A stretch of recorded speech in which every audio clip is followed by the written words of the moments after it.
Setiap pagi, ada seorang pria duduk di tangga depan gedung megah dengan baju lusuh dan kaki palsu yang mulai berkarat. Tak ada yang menyapa, tak ada yang tahu bahwa di balik tatapan kosong itu tersimpan luka dan rahasia besar dari masa lalu perusahaan tempat ia pernah bekerja. Semua orang menertawakannya, tapi hari itu segalanya berubah ketika Putri CEO berhenti menatapnya dan mengulurkan tangan. Dari situlah kisah ini dimulai. Kisah tentang penghinaan, keberanian, dan satu kesempatan kedua yang membuka aib besar keluarga penguasa. Halo teman-teman semua, selamat datang kembali di channel ini. Kalian lagi nonton dari mana hari ini? Coba tulis di kolom komentar. Dari kota mana kalian mendengarkan kisah ini? Ada yang dari Jakarta, Surabaya, atau mungkin dari luar negeri? Aku senang banget lihat banyak dari kalian selalu setia nonton setiap malam. Kali ini ceritanya sungguh berbeda. Bukan cuma tentang kehilangan, tapi juga tentang harga diri dan tentang bagaimana Tuhan bisa memulihkan hidup lewat tangan orang yang sama sekali tidak kita duga. Sebelum lanjut, jangan lupa tekan subscribe, nyalakan lonceng notifikasi, dan klik like Mia sekarang, supaya kisah inspiratif seperti ini bisa terus aku bagikan setiap harinya. Yuk, kita mulai ceritanya. Pagi itu, langit Jakarta tampak keperakan. Hujan semalam masih menyisakan embun di trotoar dan genangan kecil di pinggir jalan. Di antara lalu lalang mobil mewah yang berhenti di depan gedung kaca setinggi 30 lantai bertuliskan Santoso Group. Seorang pria duduk diam di anak tangga paling bawah. Namanya Raffi Prasetya. Usianya baru 29 tahun. Tapi sorot matanya membawa beban yang seolah berumur puluhan tahun. Baju kerjanya lusuh tapi bersih. Sepatu sebelah kanan terlihat baru. Sementara sebelah kiri hanyalah kaki palsu aluminium yang sudah tergores di sana-sini. Ia menunduk, merapikan map coklat di pangkuannya. Di dalamnya tersimpan ijazah teknik listrik dan surat pengalaman kerja yang sudah mulai kusam. Sudah 6 bulan, ia datang ke situ. Setiap pagi, duduk di tempat yang sama, menunggu harapan yang belum pernah datang. Tuh orang masih nongkrong aja tiap pagi. Bisik salah satu karyawan yang baru turun dari mobil kantor. Katanya mau kerja, tapi gayanya kayak pengemis. Mana mungkin Acar nerima orang cacat? Jawab temannya sambil tertawa kecil. Raffi mendengar semuanya, tapi ia tidak bereaksi. Ia sudah terlalu sering menjadi bahan olok-olok. Yang ia tahu, kalau ia berhenti datang, maka satu-satunya harapan untuk memulai hidup baru akan benar-benar hilang. Setiap kali ia memandang ke langit, ingatannya kembali ke 3 tahun lalu. Ketika hidupnya berubah, sebuah proyek besar, percikan api, lalu ledakan. Saat sadar, ia sudah terbaring di rumah sakit tanpa kaki kanan, tanpa pekerjaan, tanpa siapapun selain ibunya yang sakit-sakitan di rumah. Pukul 08.00 lewat sedikit, di depan gedung, mobil sedan hitam berhenti perlahan. Dari dalam, turun seorang wanita muda berwajah teduh, Nadia Santoso, putri tunggal sang CEO.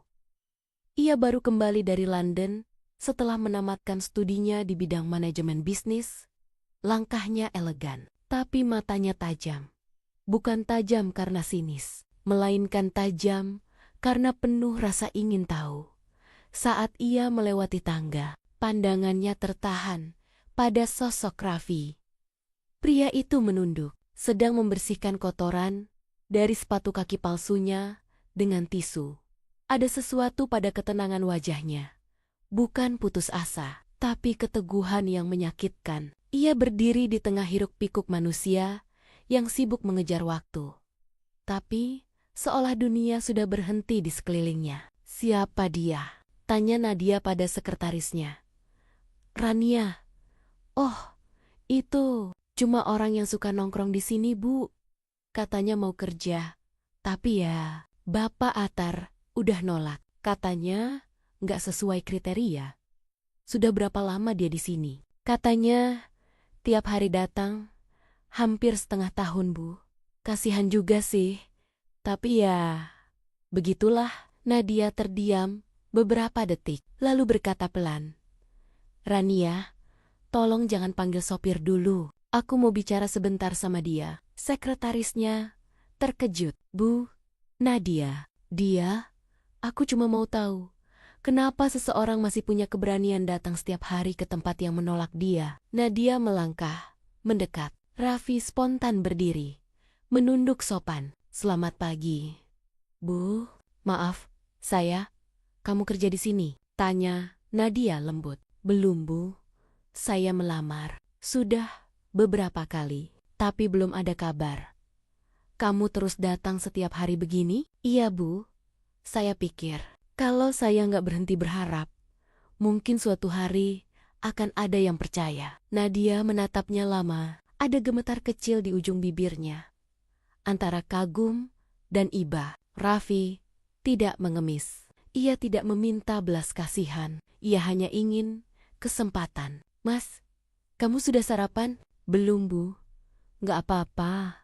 Saya biasa. Ayo ikut saya sebentar. Saya mau dengar cerita kamu." Karyawan lain berhenti berjalan, saling menatap tidak percaya. Beberapa bahkan tersenyum sinis. "Gila, Putri CO ngajak makan orang jalanan? Ya ampun, semoga aja itu cuma rasa iba sesaat." Tapi Nadia tak menggubris. Ia berjalan di samping Raffi, melewati tatapan tati pentajam yang menusuk seperti pisau. Dan di langkah itu, dua dunia yang tak seharusnya bertemu akhirnya saling bersinggungan.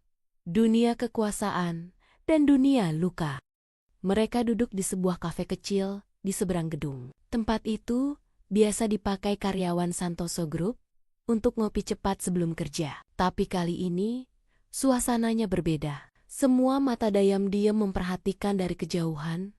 Putri CO dan pria cacat misterius duduk berhadapan, hanya berjarak satu meja dari dunia yang selalu menolaknya. Raffi duduk kaku. Tangannya menggenggam gelas air putih dengan gugup. Ia belum percaya dengan apa yang terjadi. "Kamu bisa mulai dari mana aja," kata Nadia. "Aku cuma ingin tahu, kenapa kamu terus datang ke kantor ini." Raffi menarik napas panjang, lalu mulai bicara. "Dulu saya teknisi listrik di salah satu proyek Santoso Group, Bu.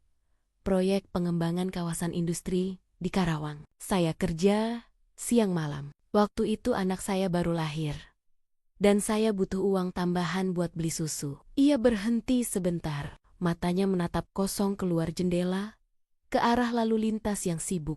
Malam itu, Parameto, saya, dan dua teman diminta lanjut kerja lembur. Tapi sistem pengaman arus utama tiba-tiba dimatikan. Nggak ada peringatan. Kami pikir aman. Raffi menunduk. Jemarinya mulai gemetar. Saya cuma ingat kilatan cahaya, suara, ledakan, dan tubuh saya terlempar sejauh 3 meter. Pas sadar, saya udah di rumah sakit. Kaki kanan saya hilang. Dua teman saya meninggal. Nadia menahan napas. Ia belum pernah mendengar insiden ini. Bahkan tak pernah tahu bahwa nama Santoso Group pernah terlibat kecelakaan kerja sebesar itu. "Saya pikir perusahaan akan bantu. Setidaknya berikan tunjangan. Tapi saya disuruh tanda tangan surat. Katanya, kalau saya nggak tuntut apa-apa, akan dibantu pengobatan. Setelah saya tanda tangan, saya ditinggal." Raffi tertawa kecil, pahit.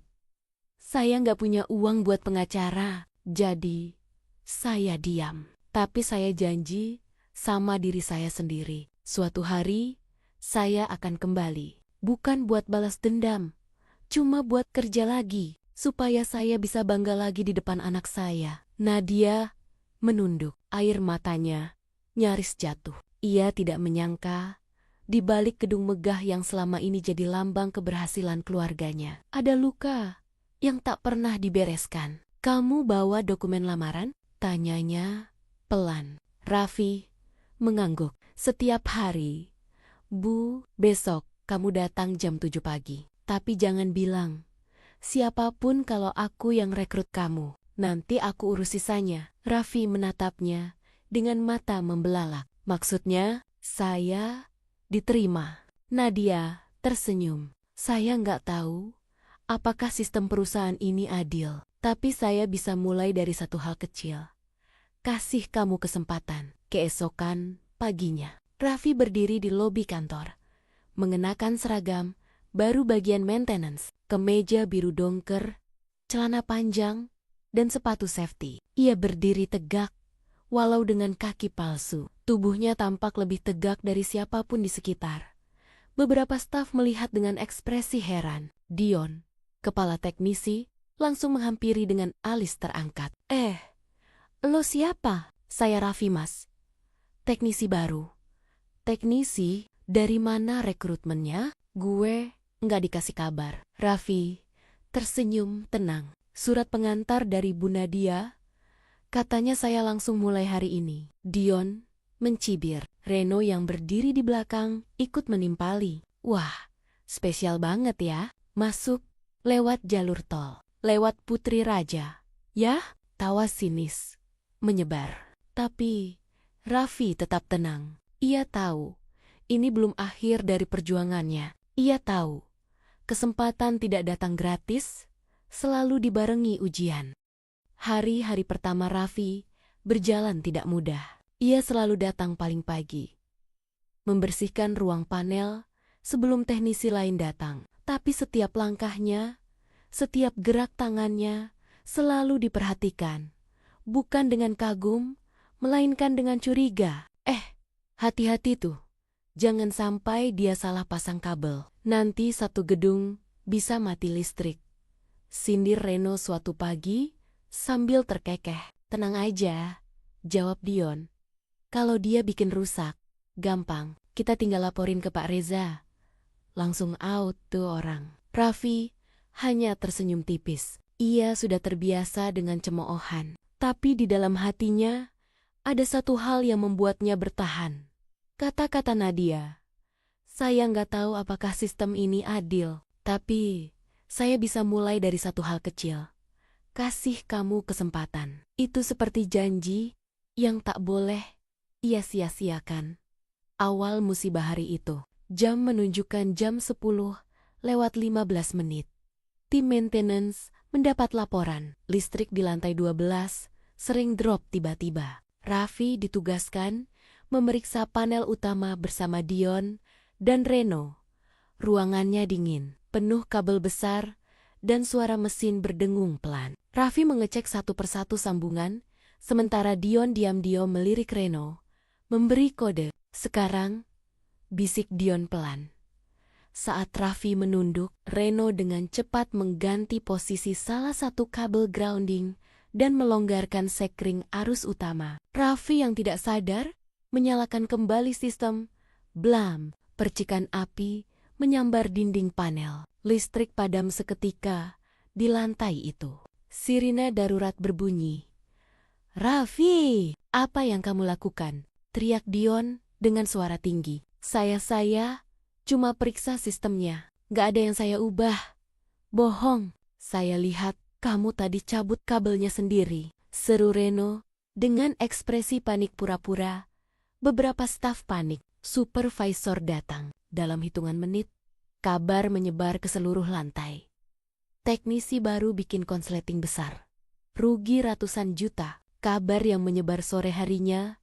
Di ruang makan staf, semua orang membicarakannya. Makanya, jangan rekrut orang cacat cuma karena kasihan. Kalau nggak bisa kerja, jangan maksa. Dengar-dengar, dia deket sama Bu Nadia.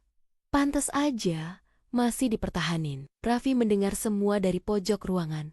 Ia hanya menunduk, menahan sesak di dada. Ia ingin menjelaskan, tapi tahu percuma. Semua sudah menghakimi. Sampai akhirnya, pintu ruang makan terbuka. Nadia masuk. Langkahnya pelan, tapi tegas. Semua yang tadinya bergosip langsung terdiam. siapa yang bertanggung jawab atas laporan insiden panel listrik tadi? Saya, Bu. Jawab Dion cepat. Saya lihat sendiri. Raffi yang salah sambung. Begitu? Nadia menatap lurus. Bagus.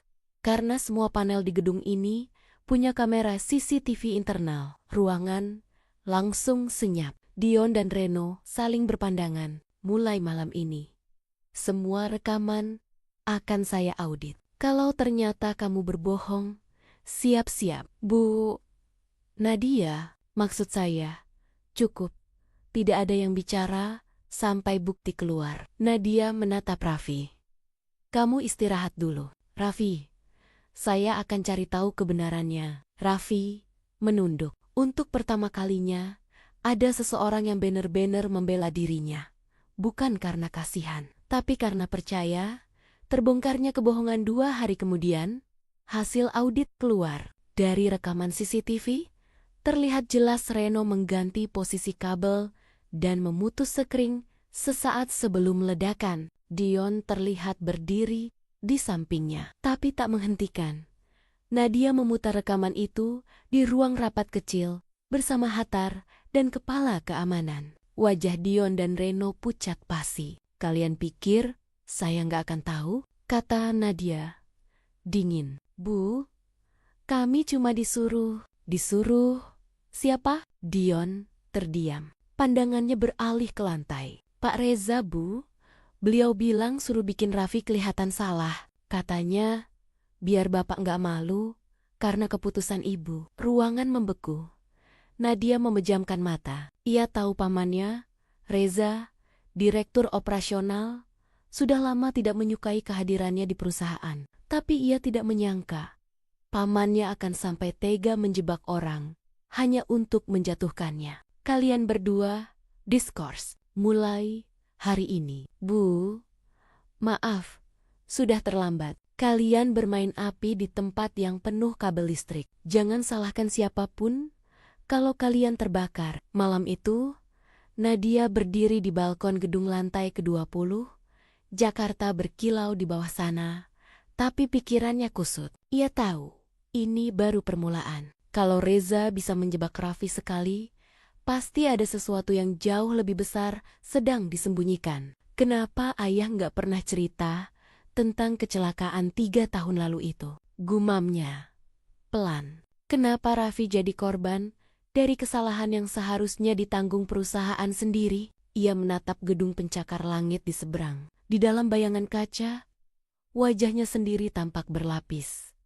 Antara anak CEO dan wanita yang haus kebenaran. Ia tahu, mulai malam itu, ia tak lagi hanya membela seorang pria. Ia sedang menyelidiki luka lama keluarganya sendiri.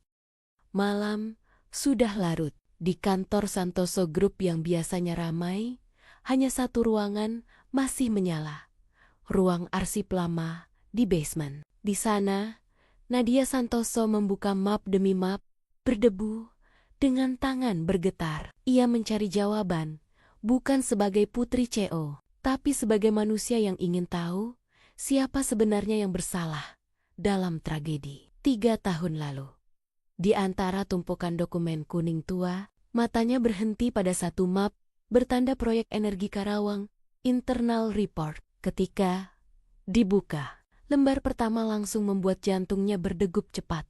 Daftar korban insiden arus listrik. Raffi Prasetya, teknisi senior. Status, cedera permanen.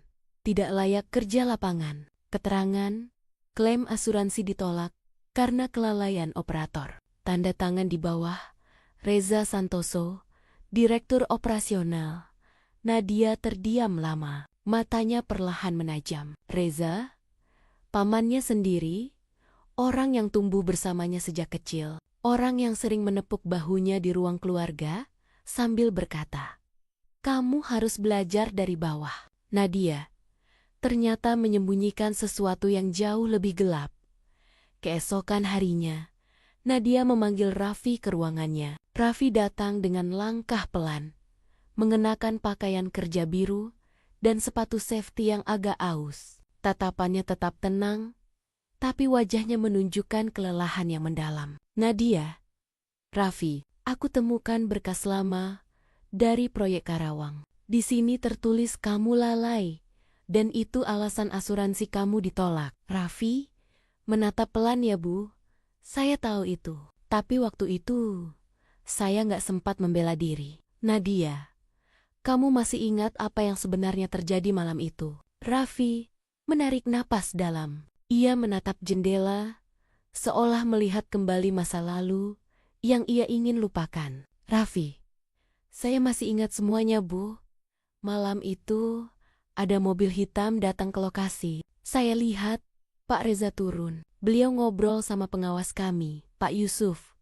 Mereka kelihatan tegang. Setelah itu, sistem keamanan arus tinggi dimatikan. Katanya, perintah dari kantor pusat.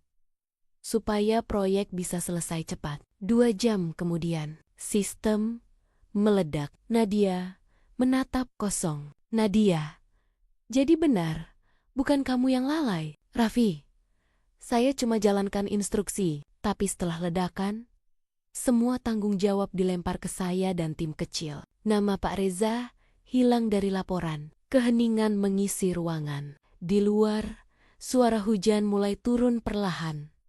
Seperti menegaskan suasana hati mereka berdua. Nadia memejamkan mata, lalu berkata pelan tapi mantap. Aku janji Mas Raffi, aku akan buka semua ini sampai ke akar. Reza mulai panik sementara itu di lantai atas. Reza menerima laporan dari staf Hacar bahwa Nadia telah meminjam seluruh arsip proyek Karawang. Ia menatap layar komputer. Wajahnya tegang. Dia mulai menggali. Gumamnya, anak itu nggak tahu apa-apa tentang dunia ini. Sekali dia buka mulut ke media, selesai semua. Ia menekan tombol intercom. Dion, Reno, datang ke ruanganku sekarang. Tak lama, 2 pria itu masuk dengan wajah ketakutan. Kalian pikir masalah selesai setelah diskors? Bentak Reza. Maaf Pak, kami cuma diam. Sekarang, kalian perbaiki kesalahan kalian. Buat Raffi, nggak bisa kerja lagi. Caranya, terserah. Tapi jangan sampai Nadia punya alasan buat terus bela dia. Dion dan Reno saling berpandangan. Pak, kalau sampai ketahuan, kalau kalian gagal, saya pastikan kalian gak kerja lagi dimanapun. Paham? Suasana mencekam. Rencana kotor baru pun dimulai. Kebenaran mulai menyala beberapa hari kemudian. Nadia mendapat kabar dari salah satu staf lama bagian keuangan. Bu Rina, wanita tua yang dulu ikut mengurus pembayaran proyek Karawang. Rina datang diam-diam ke ruangannya, membawa sebuah amplop kecil. Bu Rina, maaf, Bu Nadia, saya nggak bisa simpan ini lebih lama. Nadia, apa ini? Bu Rina, surat dari almarhum Pak Yusuf, pengawas proyek, dikirim ke saya sebelum beliau meninggal. Katanya, kalau suatu hari ada yang mencari kebenaran, kasih surat ini. Nadia membuka amplop itu. Di dalamnya ada sepucuk surat tangan. Tinta hampir pudar. Jika ada yang membaca ini, ketahuilah bahwa insiden Karawang bukan kecelakaan. Kami dipaksa mematikan sistem keamanan atas perintah dari kantor pusat. Saya takut bicara, tapi saya tidak bisa tenang membawa kebohongan ini ke kubur. Yusuf Ar-Rahman, pengawas proyek. Nadia menutup surat itu perlahan. Air matanya menetes tanpa ia sadari. Ayah, apa yang sebenarnya terjadi waktu itu? Bayangan yang makin gelap sore itu, Nadia berdiri di depan kaca besar ruang direksi. Di belakangnya, bayangan Reza muncul pelan. Reza, kamu sibuk sekali akhir-akhir ini, Nadia? Aku dengar kamu buka arsip lama. Nadia, aku cuma mencari kebenaran tentang Raffi, tentang proyek Karawang. Reza tersenyum miring. Kebenaran? Di perusahaan sebesar ini, kebenaran itu barang mahal. Kadang lebih baik kamu nggak tahu, Nadia. Nadia, atau kamu takut aku tahu terlalu banyak? Reza mendekat. Kamu masih muda, Nadia. Dunia bisnis bukan tentang benar atau salah, tapi tentang bertahan. Jangan jadi musuh keluarga sendiri. Nadia menatapnya tajam. Kalau keluarga ini dibangun di atas kebohongan, mungkin memang waktunya dihancurkan. Reza tertawa kecil, tapi matanya menyimpan ancaman. Hati-hati Nadia. Kadang yang mencari kebenaran malah jadi korban berikutnya. Ia pergi meninggalkan ruangan. Nadia berdiri sendirian, menatap surat di tangannya yang kini terasa berat seperti bom waktu. Ia tahu, mulai saat itu, perang diam-diam telah dimulai. Langit sore Jakarta mendung berat, seolah ikut menyimpan rahasia besar yang menggantung di udara. Di lantai 25 Santoso Group, ruang rapat direksi yang biasanya dipenuhi tawa dan suara presentasi, kini berubah tegang. Di ujung meja oval panjang, Reza Santoso, direktur operasional, berdiri sambil menatap para direksi. Di tangannya ada berkas yang ia angkat tinggi-tinggi. Kita semua harus hati-hati, katanya lantang. Sekarang ada pihak luar yang mencoba menggoyang nama baik perusahaan. Seorang mantan teknisi bermasalah, dan sayangnya ada anggota keluarga kita sendiri yang termakan ceritanya. Ruangan hening. Beberapa direktur menatap bingung. Nadia duduk di ujung meja. Matanya tajam, tapi wajahnya tetap tenang. Om, ujarnya pelan. Jangan belokkan fakta. Raffi bukan pihak luar. Dia korban kecelakaan proyek kita sendiri. Reza tersenyum kaku. Korban dari kelalaiannya sendiri. Arsip menunjukkan dia menyalakan arus tanpa izin. Aku cuma jalankan prosedur. Nadia berdiri, membuka tasnya, dan meletakkan sebuah map di meja. Kalau begitu, jelaskan ini. Ia mengeluarkan foto hasil audit CCTV, gambar Reno yang memanipulasi panel, serta surat dari almarhum Yusuf Aramon yang baru ia temukan. Surat ini ditulis oleh pengawas proyek Karawang sebelum meninggal. Ia menyebut perintah mematikan sistem keamanan datang langsung dari kantor pusat. Dan tanda tangan Om Reza ada di surat perintah itu. Ruangan mendadak berdesir. Para direktur saling berbisik pelan. Reza menegang. Itu fitnah. Surat itu bisa saja palsu. Dan kamu melanggar prosedur Nadia. Kamu buka arsip internal tanpa izin direksi. Nadia melangkah maju. Saya punya izin dari ayah sendiri. Semua menatap ke arah Bram Santoso, sang seco, yang sejak tadi hanya diam di kursinya. Ia menatap anak dan adiknya bergantian. Antara dua dunia yang berlawanan. Keluarga dan kebenaran. Ayah, kata Nadia perlahan.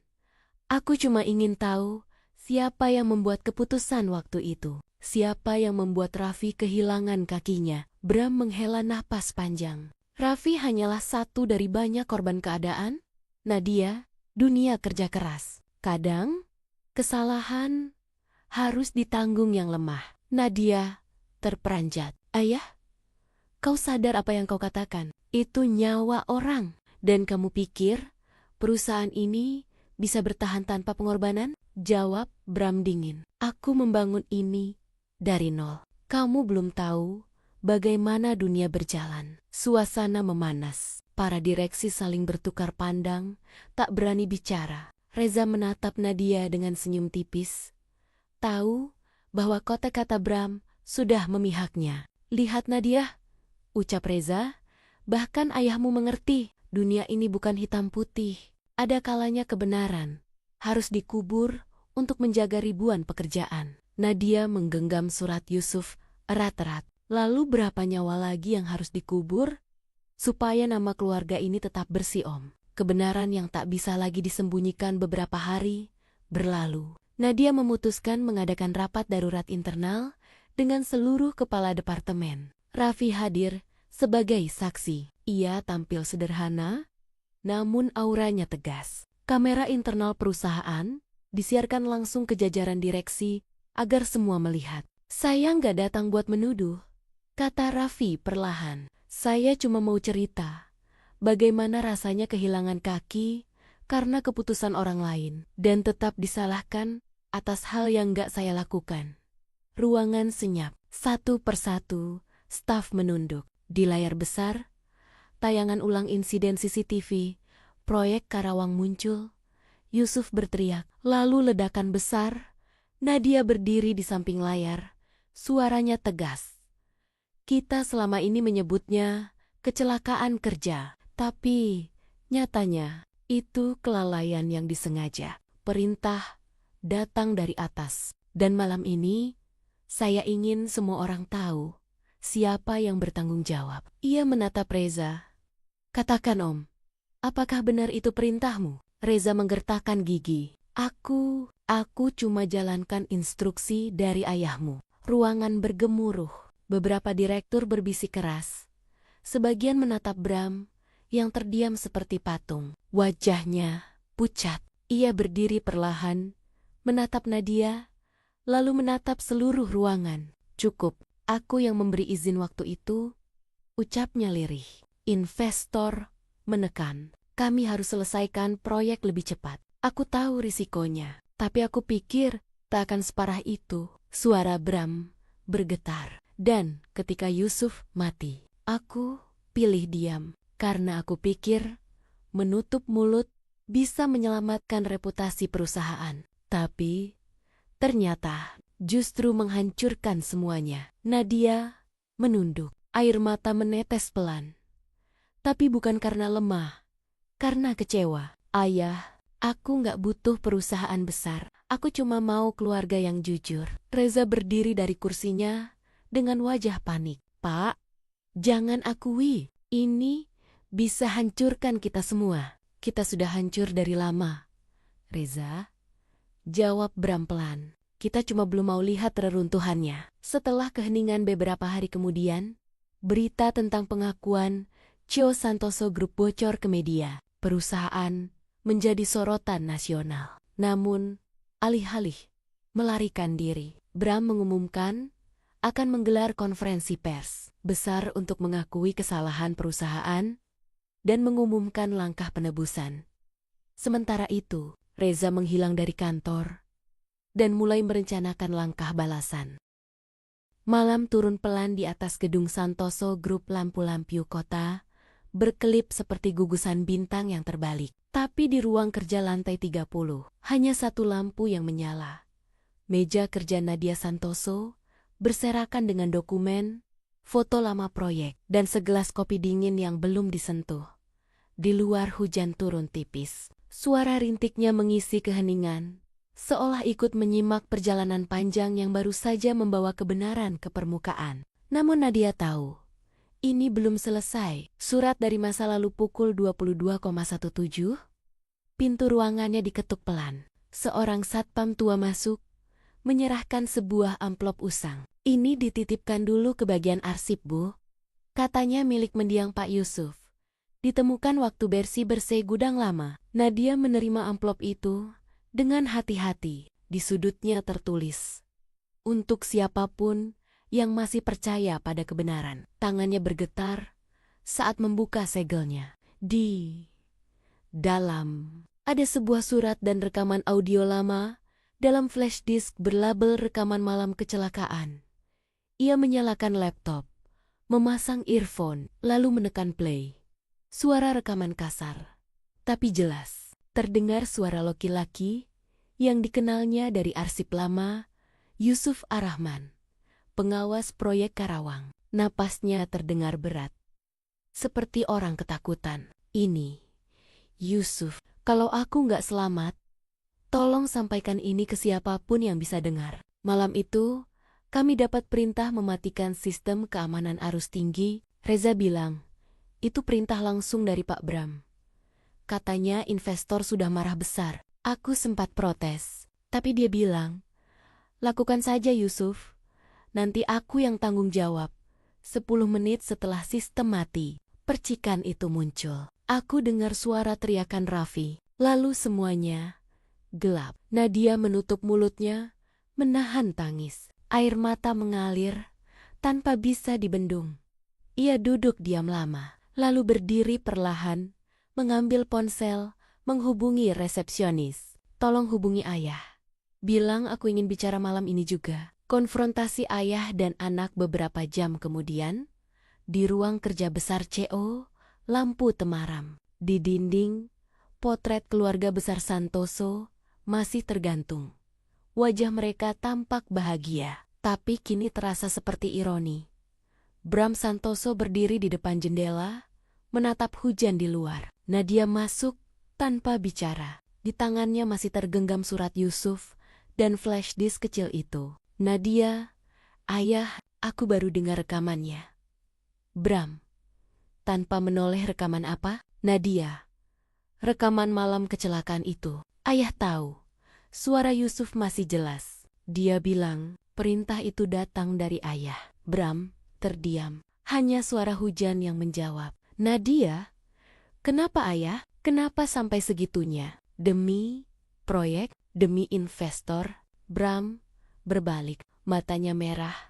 Bukan karena marah, tapi lelah. Bram, aku pikir aku menyelamatkan ratusan orang, Nadia. Kalau proyek itu gagal, ribuan pekerja kehilangan pekerjaan. Aku cuma melakukan apa yang perlu. Nadia, dan mengorbankan siapa? Satu orang yang kehilangan kaki, seorang ayah muda yang cuma ingin kerja jujur. Suara Nadia pecah. Bram, kamu belum pernah berada di posisiku. Tekanan, ancaman, waktu, kadang untuk mempertahankan kapal, nak. Kapten harus membuang satu awak ke laut. Nadia, tapi ayah lupa satu hal. Menatap langsung ke matanya. Yang ayah buang waktu itu bukan awak kapal, tapi hati nurani ayah sendiri. Bram menunduk, tangannya gemetar di sisi meja. Ia mencoba bicara, tapi kata-kata tak keluar. Air matanya jatuh. Pertama kali dalam belasan tahun memimpin perusahaan. Bram, aku tahu aku salah. Tapi sekarang semuanya sudah terlambat. Nadia, tidak, ayah. Belum terlambat kalau ayah berani bicara di depan semua orang. Langkah penebusan keesokan paginya, Nadia menyiapkan dokumen, rekaman, dan surat Yusuf. Ia memutuskan menggelar rapat darurat direksi. Kali ini dengan media internal dan wartawan yang diundang khusus. Namun Reza tidak hadir. Ia menghilang dari malam sebelumnya.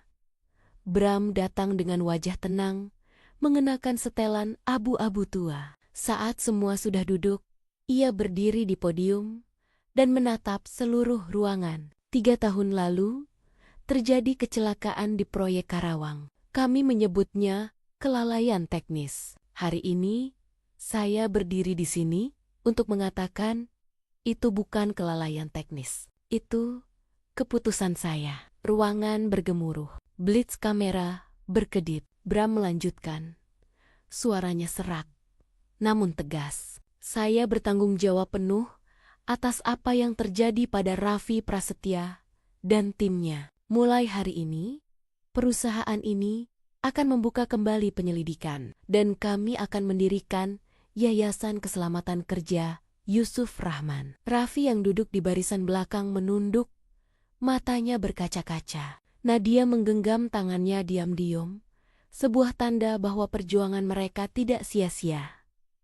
Namun di balik semua itu, bahaya baru mulai mengintai. Reza, yang menonton siaran konferensi dari mobil di parkiran bawah tanah, mengepalkan tangan. Mereka pikir semuanya selesai, bisiknya dingin. Belum sampai aku balas. Ia menatap peta sistem listrik gedung di tabletnya. Tangan kirinya menyentuh detonator kecil rakitan, hasil manipulasi di ruang panel 2 hari sebelumnya.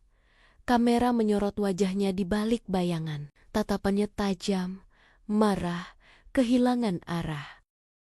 Rapat besar baru saja selesai. Suasana di lobi Santoso Group terasa berbeda sore itu. Bukan hiruk-pikuk seperti biasa, tapi tenang dan penuh bisikan. Beberapa karyawan bertepuk tangan kecil setelah mendengar pengakuan CEO mereka. Beberapa lainnya menangis, seolah beban moral perusahaan ikut terangkat. Namun, di bawah gedung itu, sebuah bahaya sedang tumbuh dalam diam. Sabotase di ruang panel lampu-lampu, di lantai bawah, tiba-tiba berkelip. Teknisi shift malam melaporkan anomali tegangan, tapi sinyal komunikasi terputus. Di ruang panel utama, Reza berdiri dengan wajah tegang dan marah. Di tangannya sebuah alat pemicu kecil dengan indikator menyala merah. Mereka pikir, aku akan diam. Aku yang kerja keras selama bertahun-tahun. Mereka yang dapat nama. Biar dunia tahu. Kalau tanpa aku, semua ini bisa padam dalam satu sentuhan. Ia menekan tombol pemicu pertama. Percikan muncul di salah satu generator cadangan. Asap mulai menebal di sudut ruangan. Raffi menyadari bahaya di lantai atas. Raffi sedang membereskan alat kerja di gudang maintenance ketika alarm darurat berbunyi. Layar kontrol menunjukkan peringatan. Overheat di panel utama level 3. Tanpa pikir panjang, Raffi berlari. Kaki palsunya menimbulkan bunyi logam beradu di lantai. Tok, tok, tok. Setiap langkah terasa menyakitkan. Tapi ia terus berlari menuruni tangga darurat. Sementara karyawan lain panik berhamburan keluar. Mas Raffi! Mas Raffi! Jangan ke bawah. Ada asap. Saya harus ke sana. Kalau nggak dimatikan sekarang, gedung bisa meledak. Keringat bercampur debu menetes di wajahnya. Ia tahu hanya dia yang cukup paham sistem listrik lama itu. Karena dialah yang dulu membangunnya. Konfrontasi terakhir saat Raffi tiba di ruang panel, asap sudah memenuhi sebagian ruangan. Reza berdiri di tengah. Batuk berat tapi masih menggenggam pemicu di tangannya. Raffi, Pak Reza, hentikan. Ini bisa bunuh orang. Reza, diam. Kau tahu apa? Aku kehilangan segalanya karena kalian. Semua karena kau dan Nadia. Raffi, bukan kami yang menghancurkanmu, Pak. Keserakahan Bapak sendiri. Reza menekan satu tombol lagi. Api menyambar pipa di dekat dinding. Raffi terlempar ke belakang. Tapi cepat bangkit. Ia menonaktifkan sistem cadangan secara manual. Reza, berhenti. Kalau kau matikan, aku ikut hancur. Raffi, lebih baik aku hancur daripada semua orang mati karena satu dosa lama. Raffi menendang alat pemicu, lalu menarik tuas utama arus listrik dengan sekuat tenaga. Ledakan kecil terjadi. Cahaya putih menyilaukan ruangan. Semuanya gelap. Kebangkitan di tengah puing ketika Raffi membuka matanya. Dunia terasa kabur. Sirina ambulan terdengar jauh. Kaki palsunya patah separuh. Tapi ia masih hidup. Beberapa petugas berlari masuk. Diikuti Nadia yang menangis histeris. Nadia, Raffi, ya Tuhan, Mas Raffi. Raffi tersenyum lemah. Aku, nggak apa-apa, Bu. Gedung aman. Nadia, aman. Kamu yang nyelamatin semuanya. Raffi menatap langit-langit yang berasap tipis. Dulu, aku kehilangan kaki karena kesalahan orang lain. Sekarang, aku kehilangan lagi. Tapi kali ini, untuk sesuatu yang benar. Nadia menggenggam tangannya kuat-kuat. Kamu gak kehilangan, Mas.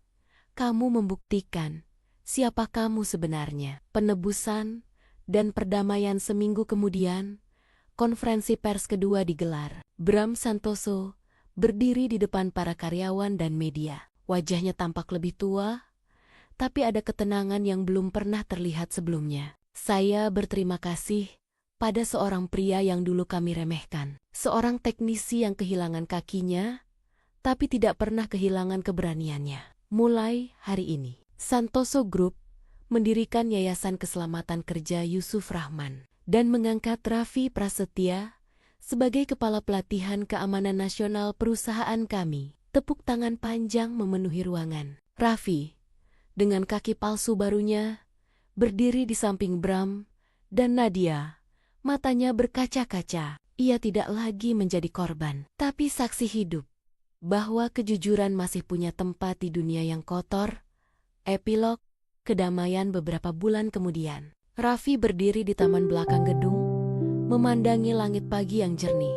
Burung-burung berterbangan di atas menara kaca, dan di sampingnya, Nadia datang membawa 2 cangkir kopi. Nadia masih suka datang pagi-pagi ke sini. Raffi tersenyum dulu. Aku duduk di tangga depan, berharap ada yang lihat aku.